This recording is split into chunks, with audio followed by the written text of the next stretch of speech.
Hello and welcome to the High Ground. Today I'm really excited to have a conversation with one of my favorite people on the planet, genuinely.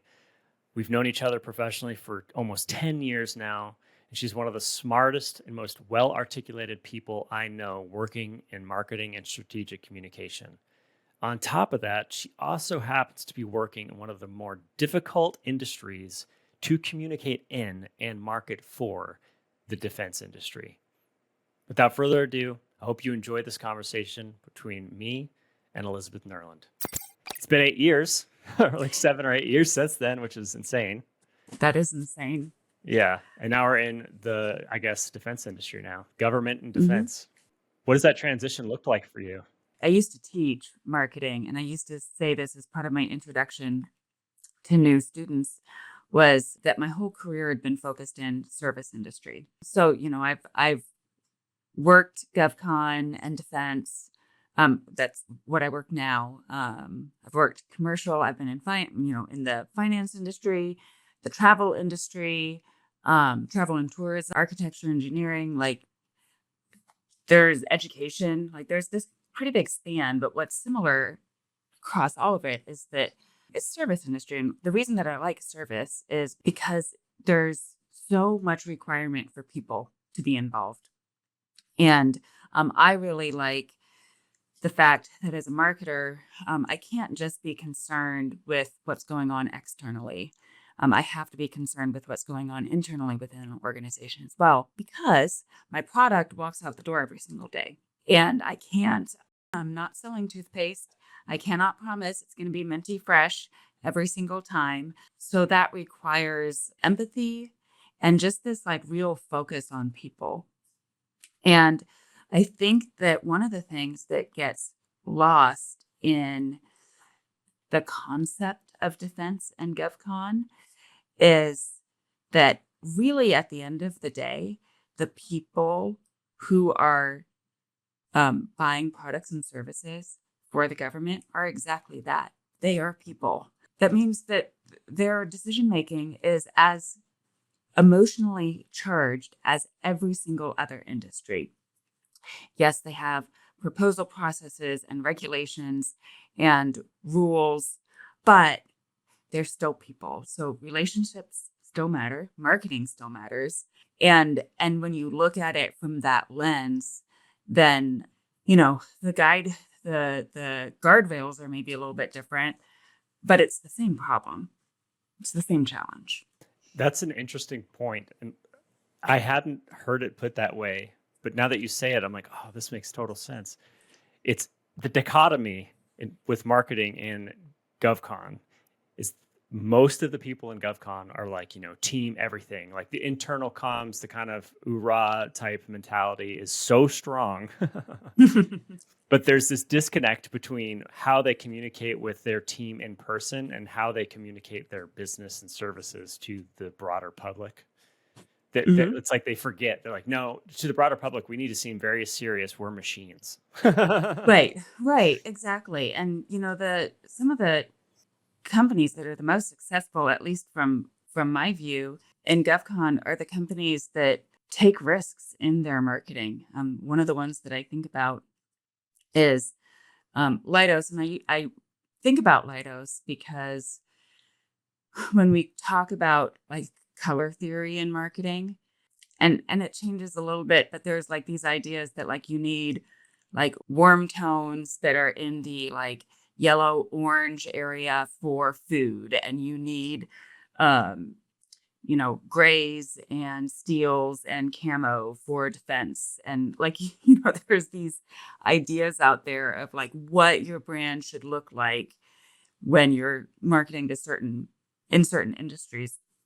And when you look at the companies that are really successful in any of those industries, they're the ones that kind of challenge that a little bit. And I always think of Leidos because nobody goes, oh, like a wide range of purples and pinks are like exactly what we need to market to the government. But that's totally what they are. So they've decided that like they're going to focus on like the value that they're bringing to people, which is the basis of their brand. Mhm. And that they're going to stand out and they're going to be who they are and they're going to focus on the people, but they're um And they still find ways to connect and resonate with their customer, but they choose to be who they are. That always, it impresses me in every industry, but particularly GovCon, because there seems to be this like, we must look like everybody else, which of course is the like 180 degree like opposite of effective marketing is looking like everybody else. That always impresses me when companies are brave enough to be who they are. You say, again, you still have to resonate. You still have to understand your audience. It has to be about your customer and like not just you. You have to be clear-minded about that, but you got to stand out from the crowd. This is why I was so excited about this conversation, because we are so aligned on so many things. I haven't seen this company. I'm going to look them up here in a second. But this is something I've been saying recently a lot too, on a broader, like a wider angle anyway. Marketing in GovCon, just doing it well, regardless if you have a standout brand, doing it well is going to put you ahead of the trend within the industry. We've seen how effective things like ROI analytics, tracking, all this stuff like audience personas and the customer journey, these things that are just business as usual in any commercial industry, but in GovCon, it isn't, because their audience is a singular audience and they're completely siloed within it. But if you take that approach and you apply it within GovCon, you are a trendsetter. So it's interesting to talk to. I've recently had meetings with some folks in like Canada who are in the like simulated training niche of GovCon, and they're super excited about this because no one else is doing it. So immediately you're going to be stepping ahead of the your industry or whatever niche you have within GovCon. Additionally, it's that whole blue ocean strategy type mentality where you spend 10 days at a conference, but there's 355 days left in the year. You're not marketing. That's crazy. Right. Yeah, exactly. Yeah. Exactly. Why not step ahead and be the ones who are doing that? And there are two examples and one, or no, I got it. So it's Palantir and Anduril. Okay. I don't know if you've checked there. No. So I don't like the presidents of those companies. I'm fine with saying that. Whatever. I'm never going to work with them. He looks like the guy who hosts Alien History or whatever that is, Ancient Aliens or whatever. But their marketing is like top tier. It's like top tier in the commercial end even. It's very, I'll very, have to very check good. it out. Yeah, it's very good. I was actually going to pull it up when you were talking, but I didn't want to be rude. Good. Yeah, Totally. but what they're doing really effectively is the whole awareness part of, you know, the consumer journey. They're getting people to stop scrolling and look at their content. Well, and I think that is that awareness element. I was actually having this conversation with a colleague the other day. It does feel like that awareness content is one of the pieces where GovCon companies, they're just a little bit behind the power curve. Or maybe it's not the power curve, maybe it's the understanding curve. So, you know, in GovCon, and I think I largely blame the proposal process. And the proposal process is not in and of itself a bad process. However, what companies convince themselves of is that marketing starts with the proposal. Well, if marketing starts with the proposal, then yeah, you don't need awareness content. Heck, you don't even really need like marketing, frankly. You need a sales team that can put together a compelling proposal. But the reality is again, because it is, you know, people who are decision makers within the government, as with every other industry, they go through a customer journey. Or like if we want to take it like to a super academic perspective, they go through a consumer buying process.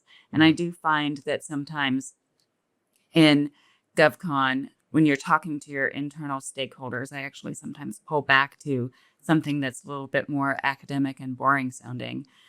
because somehow if it sounds like really boring, then it's probably serious enough to be true. So things like customer journeys, they just Mhm. sound a little too floaty for some of my internal stakeholders that I've engaged with. But that awareness piece and that idea that your customer is evaluating before they're evaluating, it really just seems to be, there's almost like a denial. There's like a denial within the GovCon that there could possibly be any marketing need prior to. Now, what's interesting is they'll still tell you like that relationships are the most important factor, but not see that that relationship starts like way, way, way before the proposal, in some instances, before the customer even knows that the proposal is a need. Right. When you're really good at that relationship and that awareness content. Yeah, it's an example I've used in meetings recently is, did someone send you a proposal for your watch or your car? Like, did you go to a conference to check out what brand of cereal you're going to buy? Like that's Right. not how any of Right. this stuff works. Right. Right. Well, but you might go to some version of a conference. So even some conferences are like really should be considered more awareness stage. You might go to a mall to see what kind of watches are out there.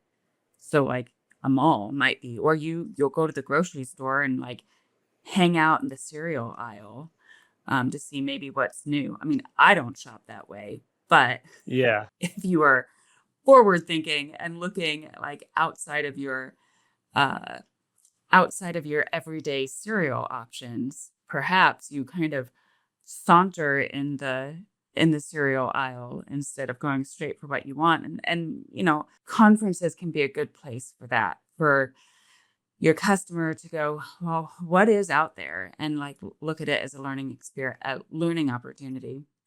In which case, your conference can also be awareness opportunity.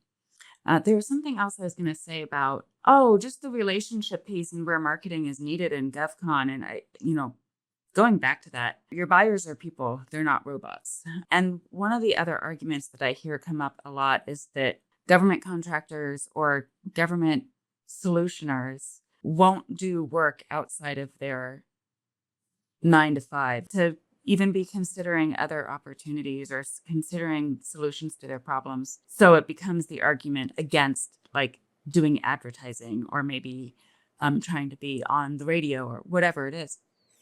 And it really goes back to your like, well, how do you buy your watch? Mhm. People who work for the government want to do good work because they are people like us who want to feel like they're contributing in a value added manner to whatever they're doing. Therefore, guess what? On their off time, they may be reading some books that help them be better at their job, or listening to podcasts that help them be better at their job, or probably 80% of them, because 80% of us are the kind of people who just can't turn our brains off. There's a problem, and yes, it's a work problem. It's not a home problem or a personal life problem. It's a work problem. But when 5 o'clock comes around, we don't stop thinking about it because, like, we want to find solutions and we want to add value. They're doing that too. Like, they're not like, oh, well, shoot, I'm not allowed to solution these problems after 5 o'clock because the government's no longer paying me. It Mhm. just doesn't work. People aren't that way. Like the way that people connect with information and each other, it just is not, it's not robotic. It's human. I agree. And I think, to what you're saying, that's why, you know, our clients, the people that you're working for right now, need to meet people where they are and not hope to snag them where they aren't. So at a conference, like I keep going back to the conference, it's just such an easy example. You're effectively going to a supermarket, not because you're trying to buy cereal, but you're selling cereal and you're trying to find people to sell cereal to who sell cereal. It's like this, everyone there is selling to each other. It's not an open market. It's hyper closed. What it is super valuable at is reputation building and management. Oh, it is a type of awareness, but I have a little bit of a caveat on that. And relationship building and maintaining, I think, more than anything else.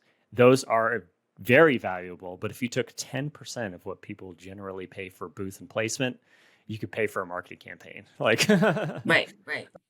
so to your example about how it could be considered awareness content, I would softly push back and say, if I'm going to a grocery store, why am I there in the first place? What made me feel like I needed to go to the grocery store? It's something that made me aware of something. I ran out of food, or I'm hungry, and I could be hungry because I was watching TV and an ad came on for Taco Bell, like stuff like that. It's stuff to nudge you in a direction of making your own decision.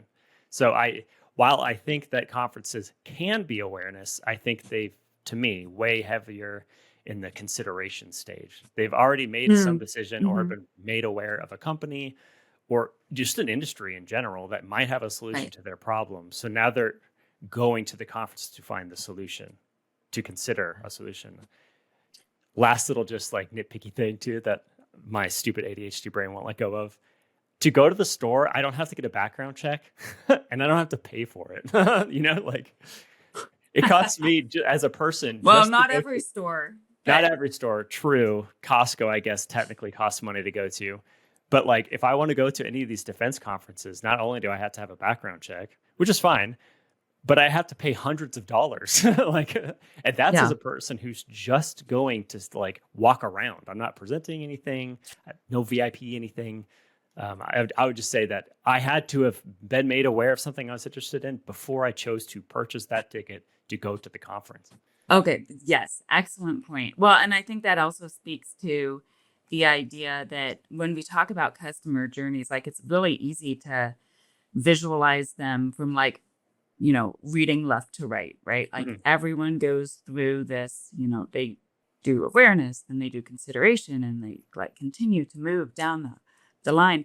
And the reality is that while that makes it a lot easier to analyze and track and like see your KPIs at each stage and all of those different things, there's a lot of value there.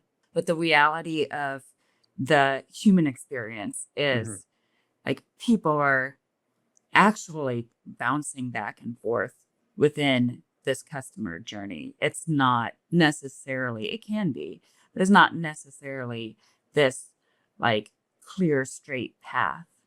And then the other piece of that is because of that, when you're creating and developing content, it's important to remember that each content, so even your awareness content piece, it may actually be a valuable touch point later in the process.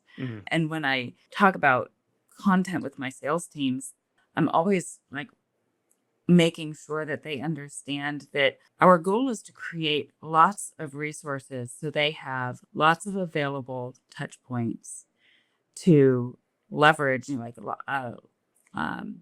lot of buttons they could press that can be used as touch points at any point in the journey as they deem necessary. Yes, we are going to build content with this idea in mind of like, okay, this is the target we want to hit. This is where we think they're going to be in their journey. We're going to base our KPIs or our measurements on that. But that doesn't mean that if you're, have an established relationship with somebody and you're having this conversation with them and they're, maybe they're starting to enter a little bit of a dissonant process, right? Pull some of that other content, like remind them what's going on, regardless of where they are in the journey.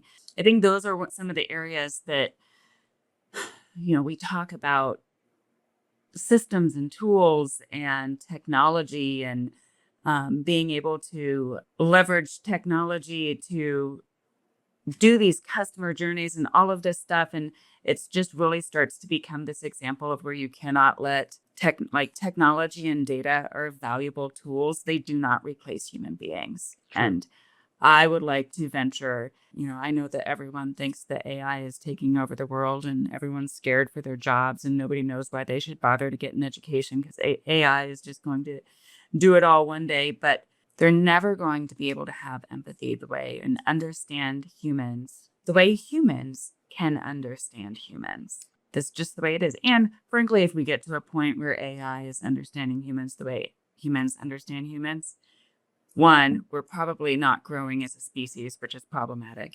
And two, we may have crossed some ethical lines. I'm just saying. Agreed. I just want to say again how thankful I am that you're here right now, because that response to the user journey question or topic or whatever is the type of response you can only get from someone who's seasoned in marketing. It truly is. Because while it's awesome to be able to talk about this, like the path and the stages and all the stuff, the awareness, consideration, decision, the reality is different. And I think that's a very important point that many people miss. I myself have missed it. We get so attached to the process that we forget what it's like to be a consumer. And that's such a valuable thing we need to remember. And I agree completely that this applies across all industries, including ones who are slow to adjust and change, like the defense industry. I just love that point. I just want to make sure that I say out loud how strongly I agree. But thank you. I like the reason I like this structure, especially talking to clients, is it gives us a foundation to work off of, and it gives us a structure to use, frankly, like a path we can talk about, because it's hard to 100%. Articulate what marketing is without the language behind it. Mm-hmm. And I think that formats like this, though, are going to be the new norm very, mm-hmm. very soon because of things like AI, like you're talking about. I think that there's going to be a premium. There's going to be a premium to the human voice, the human experience, while talking about interacting with or considering a company brand or service.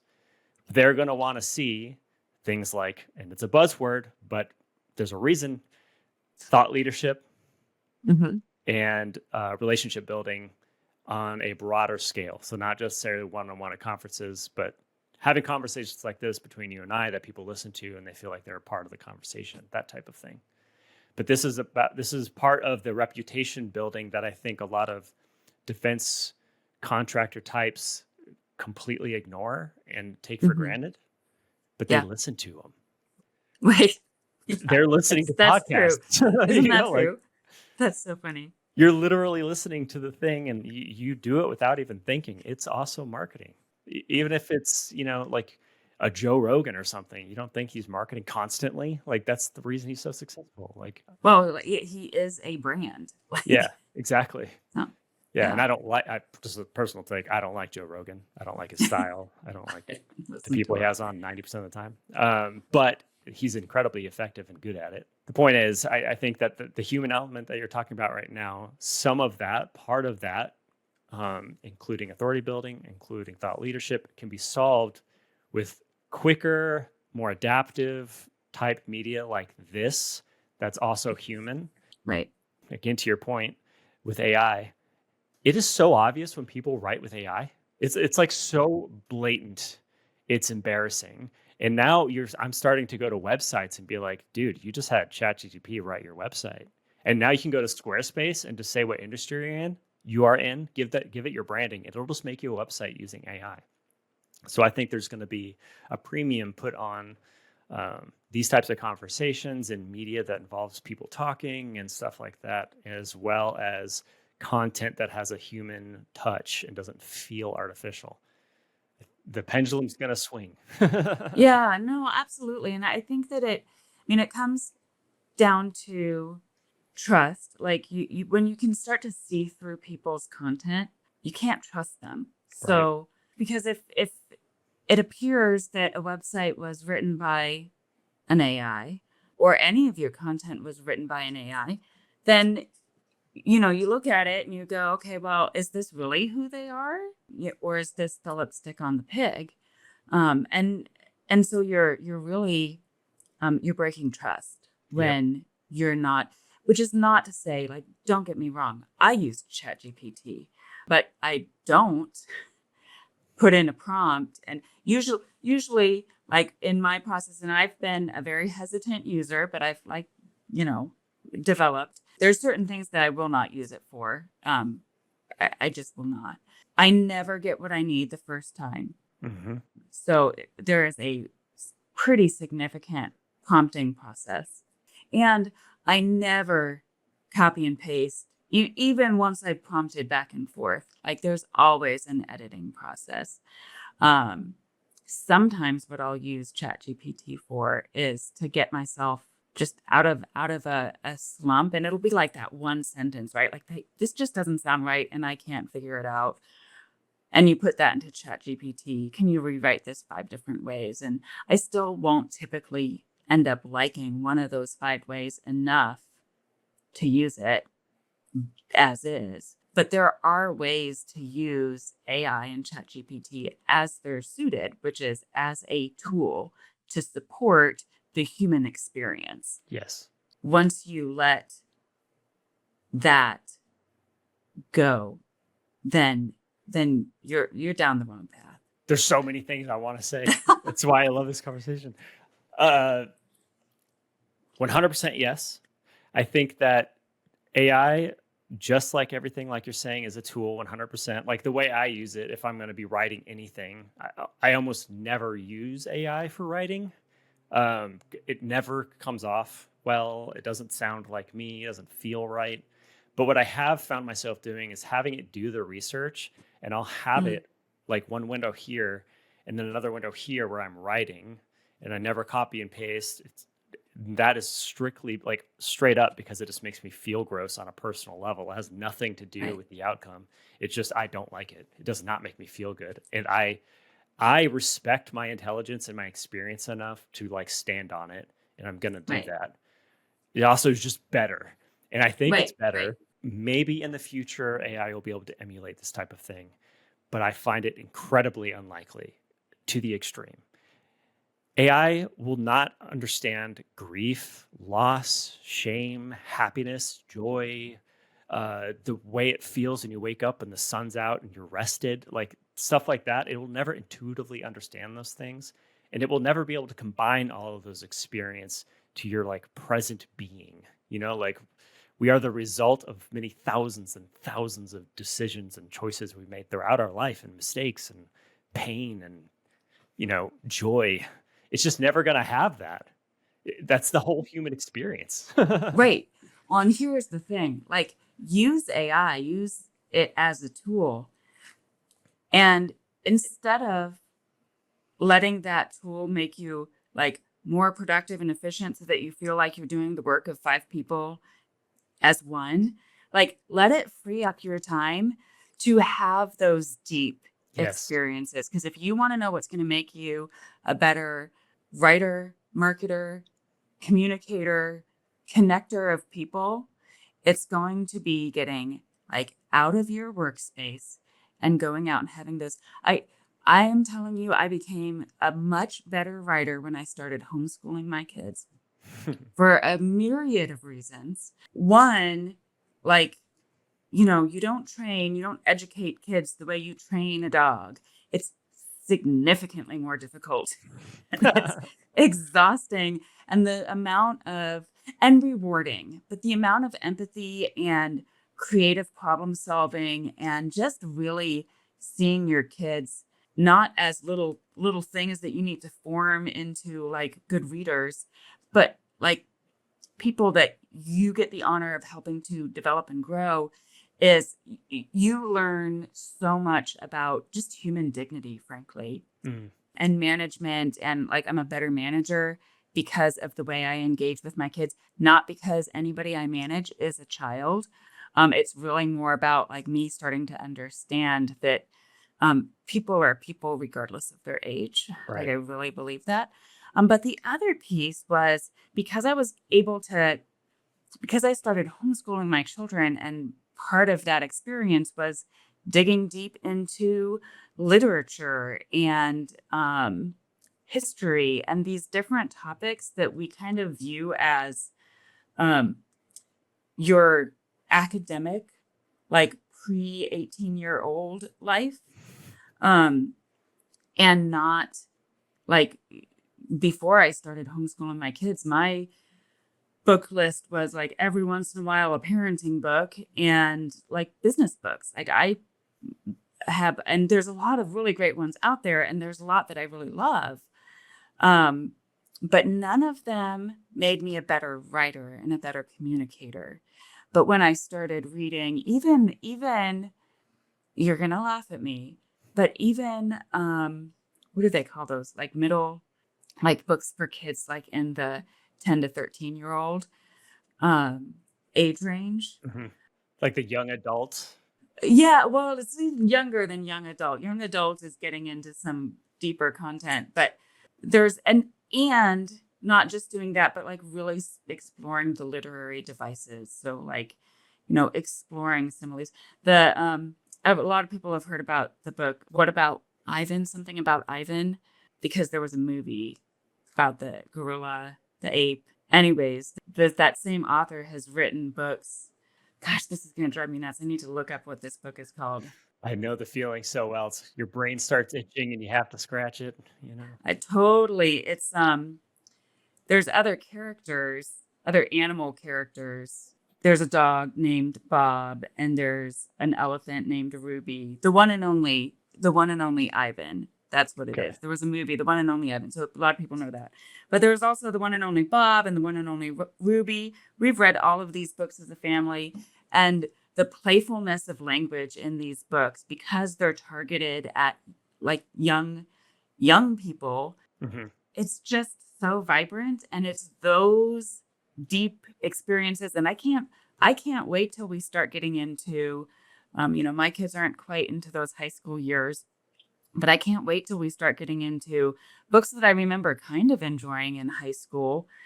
But now that I'm an adult reading these with my kids, I'm like, oh man, I bet I didn't even get it in high school. And now going back and getting to have these richer experiences with literature. Mm-hmm. And that's the stuff like, go grow your humanness. Yes. And bring that humanness to your work. That's not just for marketing or communications. Like I would venture, I don't know for a fact, but I would venture that is probably good advice across all industries. Mm-hmm. Let AI, let ChatGPT, let it work for you, but let it enable you to develop richer, to deepen your bench in those human things, in that language, and bring that to the table. And that's where that original thought is, an original ideation that AI will never be able to produce, because AI can only see patterns that exist. It cannot see completely new original thoughts and ideas. Right. I got on a really big soapbox here. I Nope. apologize. This is precisely Total the reason tangent. I'm doing this. I love tangents. I live my life by them. It's how I come to my best ideas. But I'm just trying to think of different ways to articulate what you're saying. And one thing that's like coming back to me as I was listening to you speak is leaning too hard on AI is like choosing to be colorblind. Like it's a very one-dimensional like that metaphor simile, but the emotion part of our lives is the color of our life. Otherwise, it would be binary. Right. So we have to remember that. And something else I kind of want to chat with you about too, because I think, I've talked to a bunch of people about this. We've all kind of talked around what it is. Language is hard. It's very imprecise. We have to use things like metaphors, similes, and all this to we get to use things like metaphors and similes. We don't have to use them. I do. I feel like I do, because I just cannot communicate effectively without them. But when digging down into why it makes me feel gross when I can tell I'm either talking to an AI, when I'm talking to a company or something, or when I can tell something they put out was made by AI, what I keep coming back to is what you kind of touched on, and that's the trust thing. And Mm. it's and to take it a step further, I would say it's accountability. When I talk to a company and I feel like I'm talking to an AI chatbot, or if I'm on a website and it feels like it was written by AI, I know that if I'm not satisfied with the service, there will not be any accountability. There is no Right. emotional attachment to this business. There's no one who cares how you feel, like, because it can't relate. It's a robot. Well, and I think what you're speaking to as well there is effort. Like Hmm. people feel like they matter when they know effort's been put in, right? Yeah. So that's why I still make my kids write thank you notes when they get gifts. And they'll constantly be like, even and especially in this new technology age, right? Like my my oldest son now has a cell phone and he'll be like, well, why do I need to write them a note? I'll just send them a text. Or, well, grandma was at my birthday party. I already said thank you. I don't need to. And it's, besides it being an opportunity for them to practice handwriting, which quite frankly is never a bad thing, and to practice language, it's a matter of showing that other person you put an effort into me by getting me this gift or thinking of this thoughtful thing. So you made me feel like I matter. And now I'm going to return the compliment because I want you to know that you matter to me. And one of the ways that we show people that they matter is we put in effort. Hmm. So in my kid's case, that's like handwriting a thank you note. Or frankly, I'm a firm believer of handwritten notes in general. It's not just something you make your kids do. I think it's an excellent practice to write notes. Um, but when you are just inserting a tool to do all of those things for you, you're taking away the effort that is required to engage with that person, Hmm. which then means it's one, not a real engagement. And two, you're showing that person that they don't really matter. It's like looking at your phone while you're having a conversation. It's like Right. you are communicating something. Now, that's not to say that there's not valuable, good use cases for canned responses to questions, even. Like not every single, it's like some touch points are really about like quick and efficient. And you know, that's what fits the bill. But not every touch point. And it's the balance that companies need to strike is not chasing the shiny object of like getting to not have any employees because there's an AI that can do it. Um, because it's a losing proposition. Goodbye innovation. I mean, if you do that, you're never going to evolve past that point. Right, exactly. And so finding the balance of like where you insert that automation, like really at the end of the day, it's automation, which we've had for long before we had AI. Um, and balancing automation with where you need um, human engagement and Right. interaction and connection. I can completely agree. To your, you talk about the handwritten notes thing, and I can't help but get like a little deep with it. I've not to get too personal or anything, but like recently had some loss in my life, and the notes that she left on things are the things I'm going to hold on to till I die. I don't have a single text from her, and then if I did, I Right. wouldn't look at it. It's buried in the Right. noise. It's like never going to be a thing. But like, I have a bunch of seed packets for example, and she left notes on every single one of them about when she planted them, what she wanted to do with them, yada yada yada. And it's like, wow, this is the thing that I'll be able to look back and like hear the voice of that person until I'm dead, on Yeah. myself. And I think that notes, like you're getting your kids to write, I have my niece and nephew's notes from the very first things they ever wrote to me, like in scribbles, and they're, Mhm. graduating high school this year. And it's just, those are things you hold on to. And I think, to apply this to a business type conversation, I very intentionally don't purchase anything that has logos on it, and when I can avoid it, because I'm like, I'm not buying Same. for your marketing. Like, I'm not going to pay Right. for your marketing. But whenever I've gotten Same. something in a genuine way from a company, I wear it because I'm proud of it and happy about it. Like, I remember I went to a training thing once. It was a virtual training thing, not even a big deal. It was free. I went Hmm. to it and I asked a question. And because I asked a question, they sent me a t-shirt. I still wear that t-shirt. Another example is there's a stock house. It's like for stock footage back in the day. And I was working on the weekend. So it was like a Sunday noon. And I was purchasing stock for a spot. And it said, "Hey, we saw that you're working on the weekend. That totally sucks. We hope this makes it better." And they sent me a shirt for free. Like, I'm never getting rid of that. Uh-huh. The point I'm making is like those experiences, you will not have them with AI. It will not Right. understand when and where and what. Like it's never going to get Right. that part. Um, anyway, a bit of a ramble. No, no, So, no. I like it. And I do like the sentiment that, there's something about someone's direct connection to like the written word. mhm. Because there's no, I mean, I guess there's the pencil. You could say, well, that's a technology that interfaces, but there's so much of the person in a handwritten thing. And even, seeing their person, like you can look at something handwritten and there's a million ways that you can see who they really are. Yes.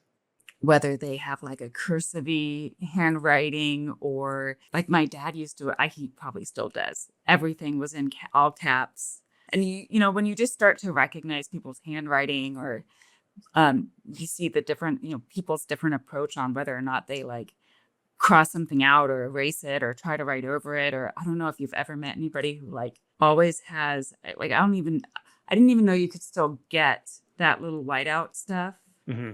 that but like I know this one person and she's a lovely person, but everything is just so precise. And she always like has this little whiteout thing that she still uses. And you're right, like when there's a a digital interface between you and the person you're communicating with, it's just slightly less meaningful. Um and it just doesn't stand up to the test of time.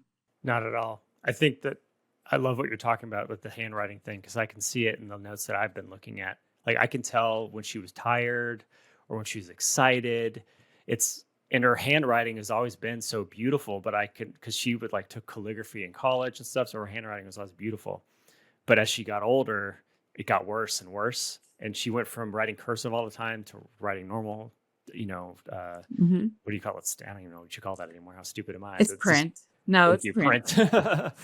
And then she also started writing in all caps just as she aged because she couldn't. Her hands hurt so bad that she had to write with big letters. So it's just interesting. I love that too. It's like their DNA, and Yeah. that gets Oh my lost gosh, when the yes. font is always the same. It's ubiquitous Right. and it's not unique to the person in any way. So you rely on the tone, which is where AI fails. Yeah, I'm so glad that you you know, uh have those notes Yeah. from I have some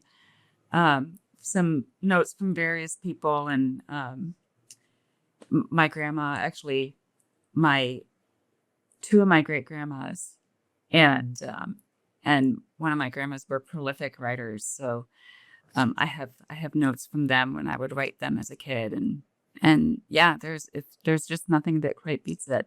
It's true. This maybe is too much of a tangent, but I feel like it's worth talking about. There's this people are trying to do it where they try to replicate someone who's passed like their writing style and their tone of voice and stuff like that so you can still talk to them. That's a fucking nightmare. Like that sounds Yeah. awful and it would do nothing but devastate me emotionally if I saw that. And like I Yep. would just feel so gross knowing that I'm talking to a computer who's like Mhm. mimicking this person. I hate that idea so much. Yeah, I've seen that concept as like a way to connect with like historical figures, like what would Plato have said? Um I never thought about that in terms of, gosh, you know what that feels like to me? that feels like it's stealing a relationship. Because you can have those conversations with those people that you love. And like I do, like I love my grandma and I just feel like we connected.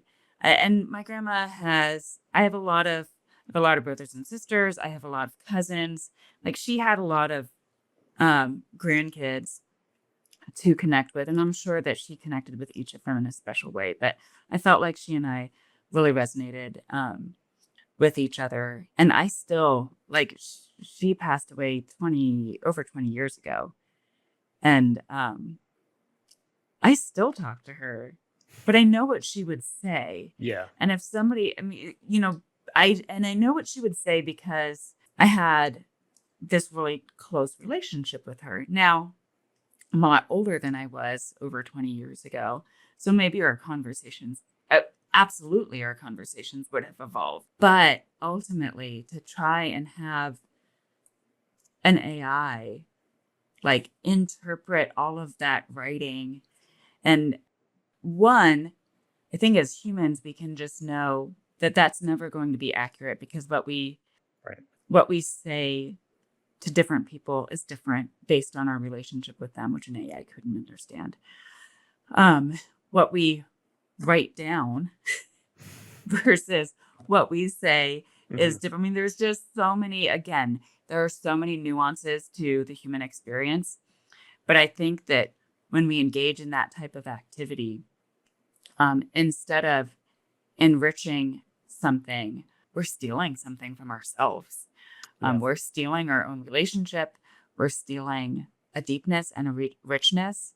And we're choosing to, instead of seep in really human experiences that will help us grow and develop, like we're choosing the wrong things Yep. to shove off to an AI.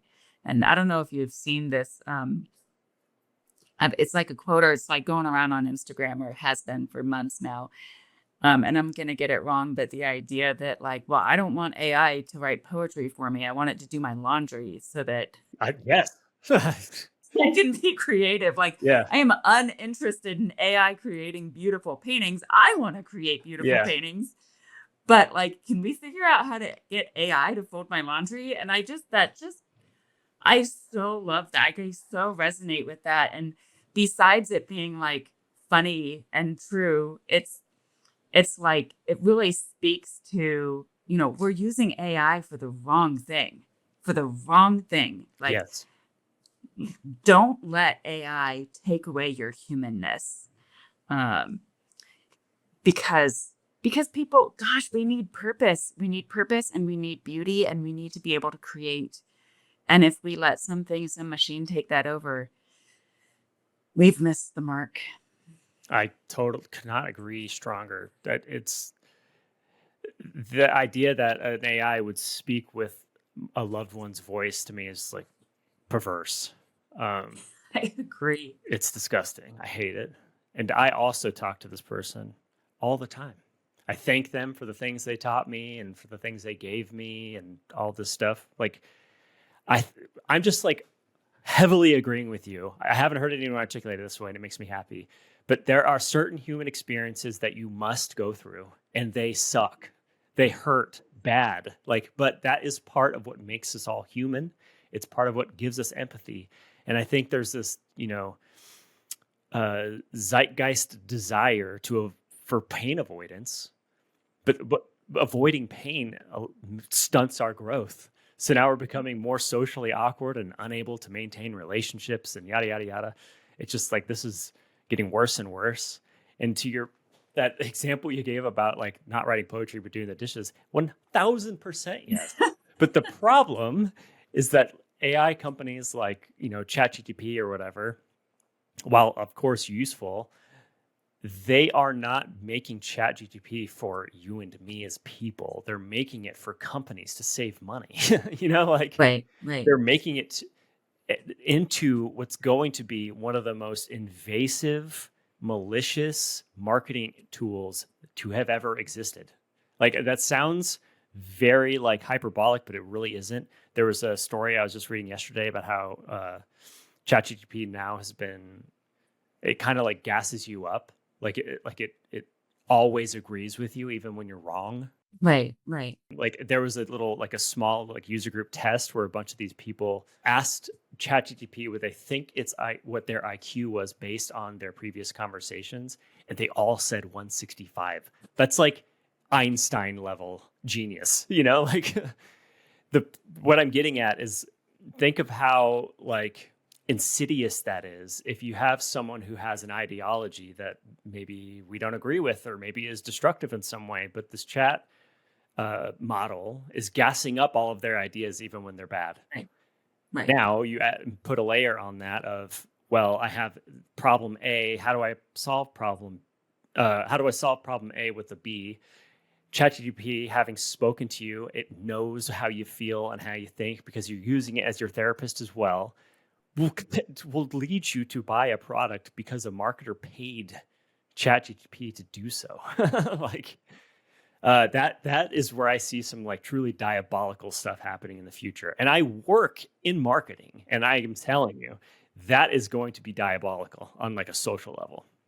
Yeah. Well, yeah, there's so many ethical considerations, and one of the things that I think about immediately is that it potentially allows us us as consumers, us as marketers, us as companies to escape consequence and accountability Yes. because, well, like it wasn't our decision. And we've approached these ethical issues before AI. I mean, a lot of this stuff, I am a firm believer that almost any of the things that we're dealing with, like, when we talk about, oh, it wasn't so bad in in previous generations, it's harder now. It's like, no, like all of these are issues that have always been issues. The tools that we're arguing, the mediums are maybe different, but the issues are the same. And, predictive algorithms, which was kind of like a pre-AI, predictive algorithms, we were having these same conversations of like, well, if we don't as people, if the algorithms have gotten so complex that we don't understand what's going into them, and then, and because they are trend searching, and they find somebody who, and they start to realize that like you can prey on people who are depressed for purchasing, like for gambling. Like the problem is, yes, that's a legitimate trend that probably the algorithm identified and is therefore providing like successful like trips to Las Vegas sales. Can you escape the accountability for that targeting because you didn't know what the algorithm had found? Right. I think generally we had decided, well, like, no, like people, you still have to be accountable. And there are several ethical, but, then here's the conversation again. Like, what are the ethical implications of allowing an AI or any technology to guide you down a process because they know it'll be profitable for somebody at the end? Right. And, you can't sue an AI. You can't send an AI to jail. So if we're not careful about the way that we leverage this tool, then we're going to have a scenario where people can escape accountability. And that only damages people. Like that. It's technology and economy that does not service human beings. Yep. And instead human beings are being enslaved to technology and economy. And that's just the wrong mix. It's Yes, the it wrong is. way. I agree. Yeah, let's look at the top use for ChatGPT last year. I can't remember what it was. It was something about I think marketing and writing. Oh, it was writing. So the top use for ChatGPT in 2024 was for writing copy. The top use for ChatGPT in 2025, therapy. Like that. Oh, They're that's disturbing. they're literally harvesting all of your data. Like that, everyone knows that is not a secret at all.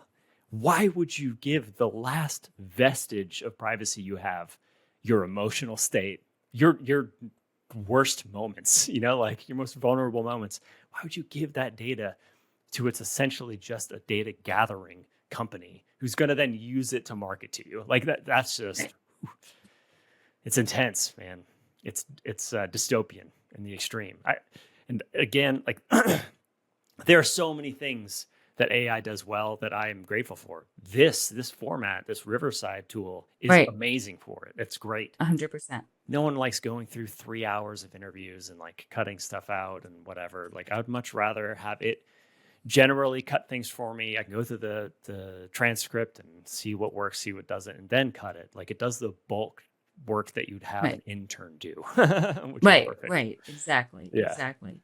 The other thing I was thinking about, oh, and like when we tie that back to marketing, then one of the other things that has like almost become like a strategy that, when people want to sound really smart and use really big words, or like, putting together a big marketing slick that sounds really intelligent, I think, like half the time, like I don't know about you, but maybe, and it's maybe in particular in GovCon writing, like if you can write strings of sentences that you have to read like 10 times to actually understand what's going on, then maybe you're smart enough.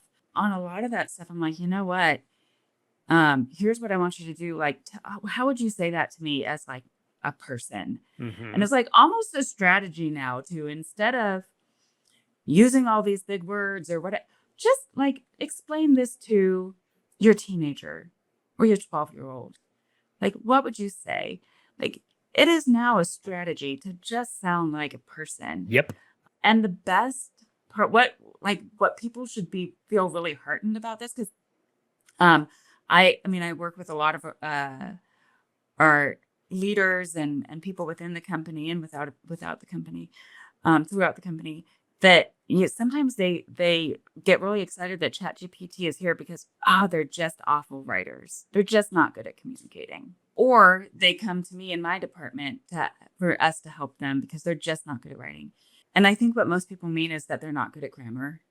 Yep. Because they communicate every day, Mm-hmm. and they have ideas, and they have things that they like to share, and they get into smooth and deep, rich conversations with their family and their friends. And really, that's the essence of writing, right? Like sharing a unique perspective and communicating something effectively is the essence of writing. Like, because you're a person who has an idea, you're probably a decent writer. You may be really, really bad at grammar Mm-hmm. and syntax. So like let technology tools fix that. Right. Like, don't let technology tools take over the part that you've already got down, because also they're going to sound like technology. They're going to sound like robots because they are robots. Where what you're going to write, like you're going to sound like a person. Mm-hmm. And right now it's a strategic advantage to be a person. Yeah, it really is. It's a value add. I think just a couple random thoughts. You can always tell it's AI because it alliterates everything, and it's very obvious. An alliteration I don't normally like at all anyway, but AI for some reason does it. I think it's because it can't, again, experience it. So if you were to ask an AI to don't tell me what it's like to be jealous. It can't. I mean, it just can't do that. Like, Right. it can't. So you can tell. And another note when it comes to good writers and bad, and I think this is maybe just a part of developing as a human. I'm beginning to believe that there isn't really your stupid and your smart spectrum. I think everyone is just niched down. So everyone has very intelligent takes on whatever their niches are. So it could be their hobbies, it could be their job, whatever. But maybe they can't articulate those things well. It doesn't mean the intelligence isn't there. My inability to understand what you're trying to say is not reflective of your intelligence at all. It's a communication problem. And I think that in many ways, to tie it back to marketing, a lot of the people I see that I have started to have conversations with are a lot like that.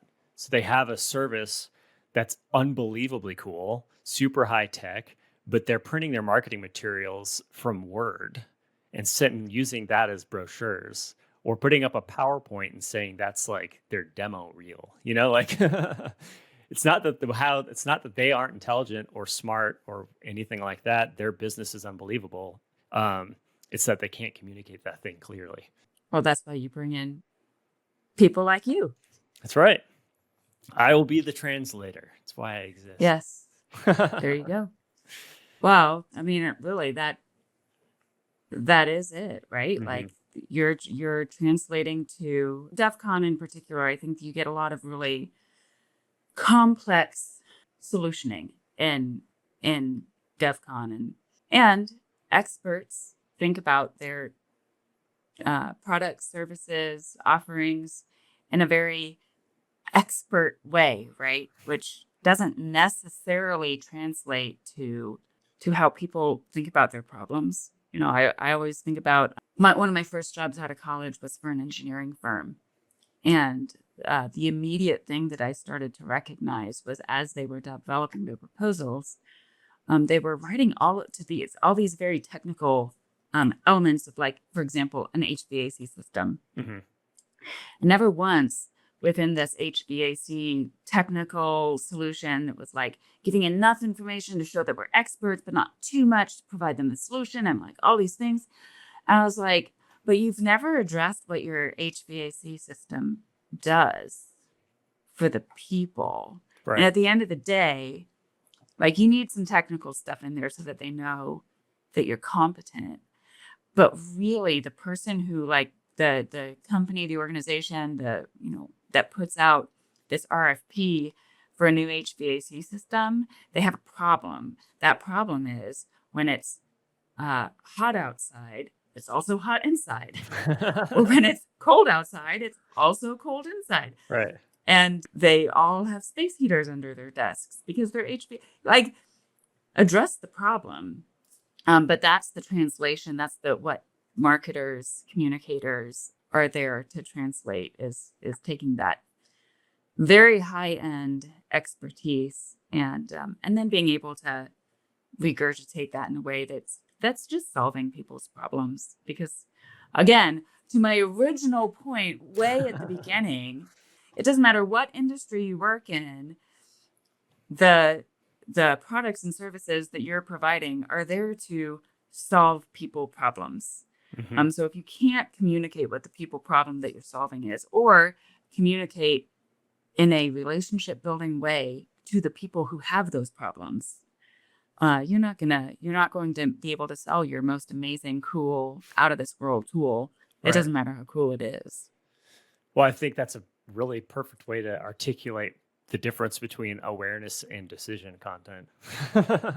Yeah, absolutely. We need to be made aware that it's hot as hell outside. But when I'm deciding which HVAC, is that you say? Havoc? HVAC. Whatever they call that. Whatever system I need, whenever I'm deciding to make a purchasing choice, I would then look into the details. Right.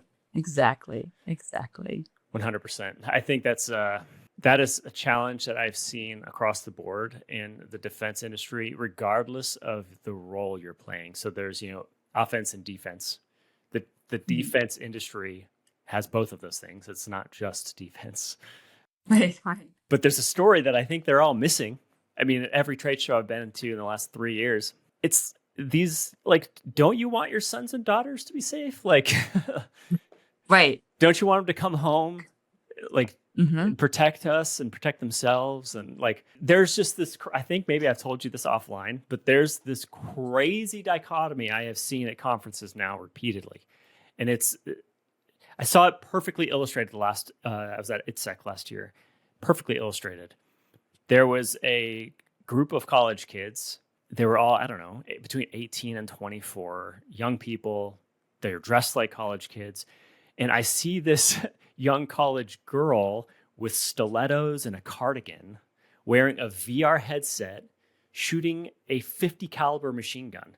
And it was an actual 50 caliber machine gun with like tactile responses and everything. She's sitting there doing this, shooting virtual people in high heels and like a cardigan. Like, what world do we live in? Like, how detached are we? It actually kind of breaks my heart a little bit. Just that visual of, yeah, it's like a separation from reality Big is time. exactly what it is. Ugh. Yeah, and another just illustration of that. I don't know if it was the same college, but there was another group of college students who were in this big virtual room with Vive headsets on, wires going into the ceiling, and they had their fake stick guns or whatever. But they're clearing a room in VR, like all dressed up for a trade show. It looked like they were dressed for a gala or something. It's just like the cognitive dissonance that you see there is unreal. And the point I'm making is like there's a whole story to be told that we've completely forgotten, and that's in the realm of synthetic training environments. This isn't just about selling data or selling I don't know, the best technology to train your warfighter. It's if I'm the commander at a base and my son is an officer and he's a pilot, I want him to not die. Right. I care about him. I Exactly. love him. I don't want him to get hurt. Like, that should be your story. Right. Anyway, Right. it's just a perfect example of like, we're forgetting that we're people here talking to people. We cannot lose sight of that, or we're completely losing the plot. And our shelf life is short, frankly. We're like signing up to be socially engineered. Is like Yeah, part we're of the consenting. Yep. we're consenting to, and kind of part of all of this conversation, right, is there is a responsibility of the consumer. Like, it's not in any relationship, there's two people that have responsibility, or two sides that have responsibility. So there's responsibility on the part of the consumer too. So as consumers, we have to think about like what we're allowing to have happen. And it you had earlier, had said, like, I'm not going to pay somebody for me to wear their logo wear. And I don't know if you remember, I'm sure you do, because I think they probably still do it. When I was in high school, the most coolest thing to wear was a Gap sweatshirt. Mm-hmm. And and they were not cheap. Like, it was, if you were a high schooler that had to babysit for your clothing income, then it wasn't a cheap piece of apparel to buy this Gap sweatshirt. But man, everybody had them. And I just remember thinking, like, you are paying somebody else to be their billboard. Yes. Like, what are you doing? And like, even in high school, and I knew from the beginning that I was going to be in marketing. So, and maybe you're a little bit more open to something like that when that's just your mentality or what you're drawn to. But I think that the other piece that points to is, as consumers, we need to recognize, as consumers and as people that interact in this world, we need to temper our outrage with companies with the fact that we are welcoming that into our homes. Yep. And recognize that if they couldn't sell it to us, then they wouldn't, because it wouldn't be profitable. So when we give all of this data, like, you can only be so outraged. And ultimately, you can still be outraged because we still need to expect companies to be ethical and responsible. But the consumer has a responsibility as well. And that, I don't know, I just think that's an important part of the whole conversation, and of us moving in this direction in our relationship with technology that it's frankly scary. And it's not scary because of how fast technology is evolving. It's scary because our relationship with technology is not healthy. I would add, this maybe is approaching tinfoil hat territory. I don't think so. I think we've been pushing on that all day, we've been so you're speaking good. facts this whole time.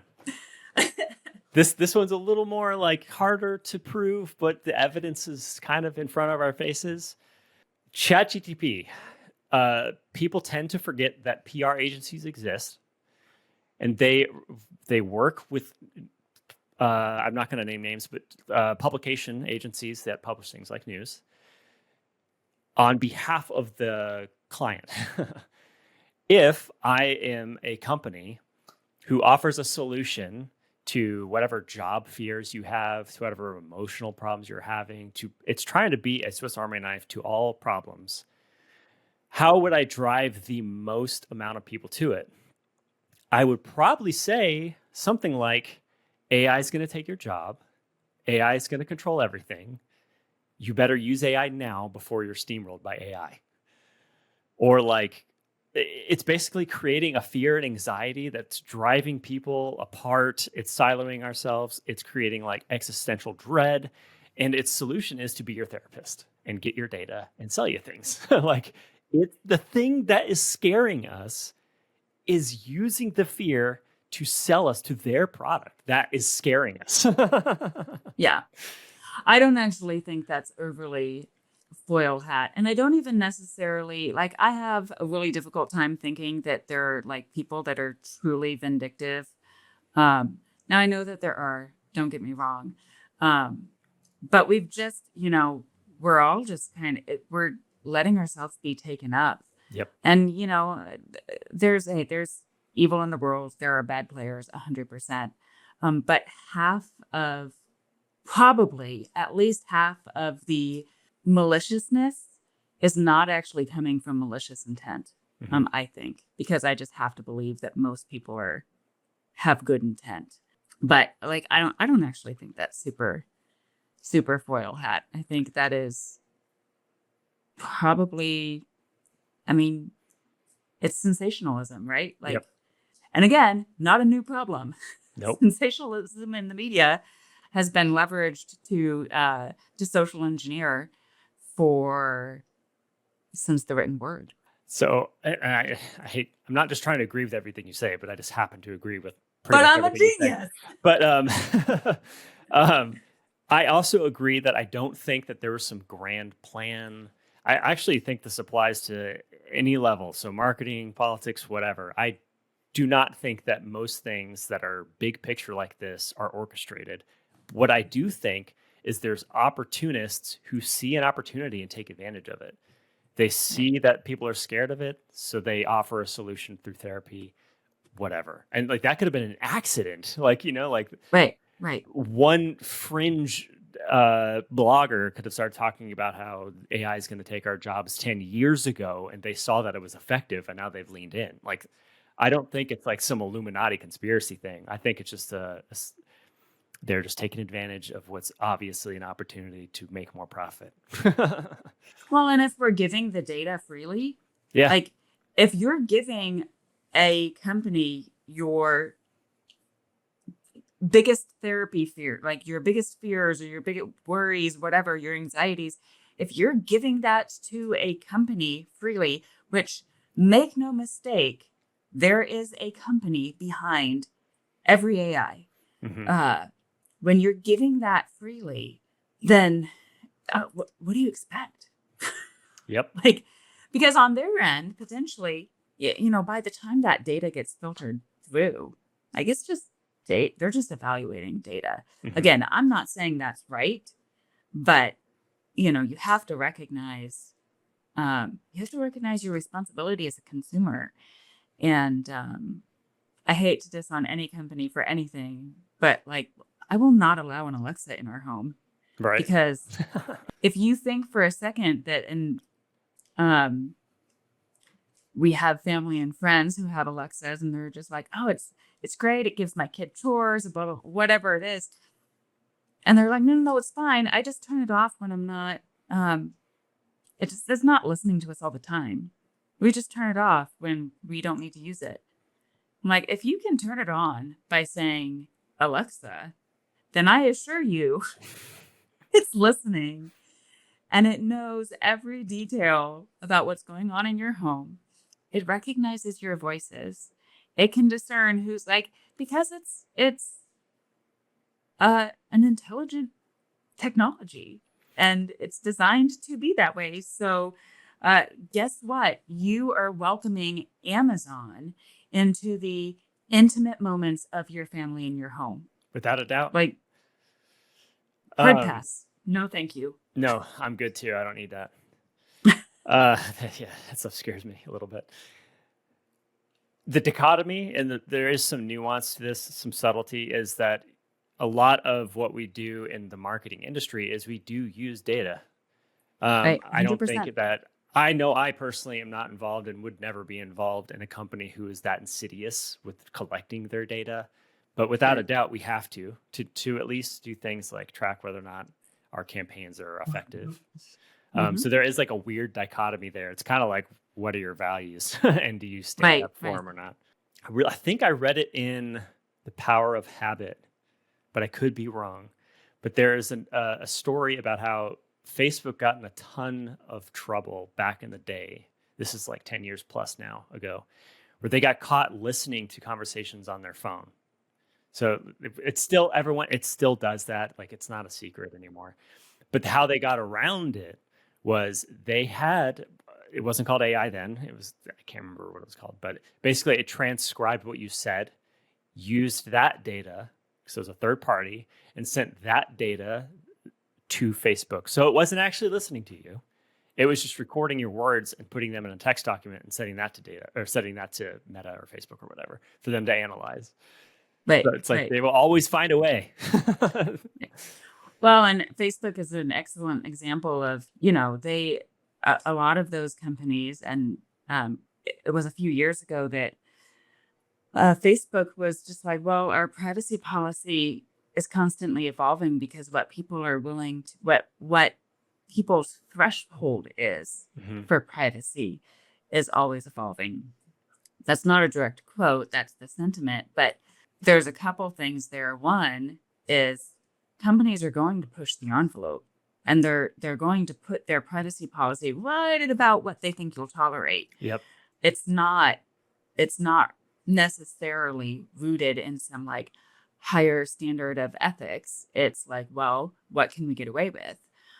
Which then again goes back to that consumer. So like, don't let them get away with that. So if it's a problem, then stop using Facebook or whatever. Like, but you have to be willing to, as a consumer, say no. I'm not going to have Alexa in my home, Yep. or I'm not comfortable with this privacy policy. Therefore, I'm not going to be putting my data on Facebook or Instagram or TikTok, or like I don't want to call out any specific thing, but don't go with the wave because that's where the wave is going. And also don't think that because you're not participating in this, like we seem to be this, it's not even a generation, this like new society of like fear of missing out. And, like just miss out. I've experienced missing out. I went to a foreign country and forgot my phone, and it's wonderful. Miss out, because what you gain from missing out on what's going on that like incessant, constant like flow of communication is kind of worth the human experiences you'll have. And it almost cracks me up that we are the ones that are having these conversations, because you're right. Like I use that data Right. to do We have effective to. marketing. Yeah. We have to. But I do think that I also try and be very mindful of like, am I improving the human experience with this information? Hmm. And then there's a lot of data.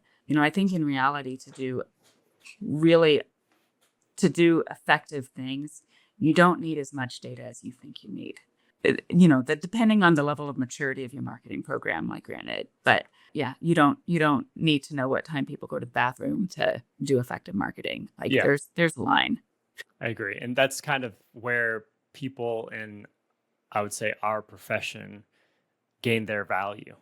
Like no like groundbreaking marketing campaign was done strictly from data. That's not how it works. They're effective because they feel genuine and human. They're probably entertaining, maybe they're shocking. Either way, they did not come to that like answer for the problem they're trying to solve with analytics. Analytics is a tool to use to see if it's effective, in my opinion, more than it is a tool to inform or create a campaign. Well, and actually, there's lots of stories out there, or examples, case studies out there of companies that only leveraged data, and it put them under because they did not consider human. And actually, a really excellent author that addresses this particular thing, and I recommend his book oftentimes because I just think it's such a valuable topic. It's called Small Data, Big Data, Small Data, or Small Data, Big Data by Martin Lindstrom. Mm-hmm. Highly recommend, because he addresses just that of, properly placing data, particularly big data. And he takes an ethnographer approach to a lot of his projects. So, and that being the small data. So the small data being that humanness that gets brought to every experience. I'm adding that to the list as soon as we're done talking today. Yeah, it's an excellent one. And it's not a very new book. I think I probably read that 10, 15 years ago, but oldie but goodie. There's a few of those out there still. Just to kind of put a bow on this AI conversation, I would say as a general message to the defense industry as a whole, you are not going to be able to use AI for a lot of things. Just telling you right now. If you even want to be compliant, you have to be air gapped in a lot of situations. And you cannot use things like ChatGPT to talk about sensitive information, like stuff like that. If you try to get ChatGPT or any AI image generation model to create some new tech, like there's a new one I was just covering. It's called Coyote, TELE, I think, whatever. It's a type of drone that gets shot from a tow missile. There's like a single image that exists on the internet of it. Like things like that, you're never going to be able to lean on AI for that. So you still have to have people there. Yeah, even with some of because there was a recent EO kind of pulling down some of the guardrails on the government leveraging AI.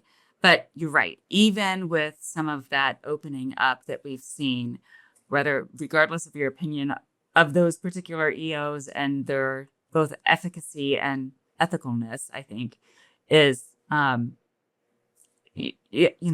the defense industry still works with like classified and intelligence and like all of those things. So there's going to be certain things that in the interest of protecting our country, we cannot allow.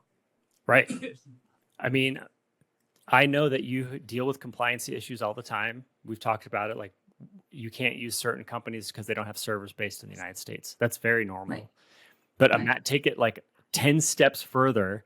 If you work at, say, at a Lockheed, or not Lockheed, that's not a good example. Maybe you work for SecDev or something, and they want to build an AI system to help SecDev make more informed decisions.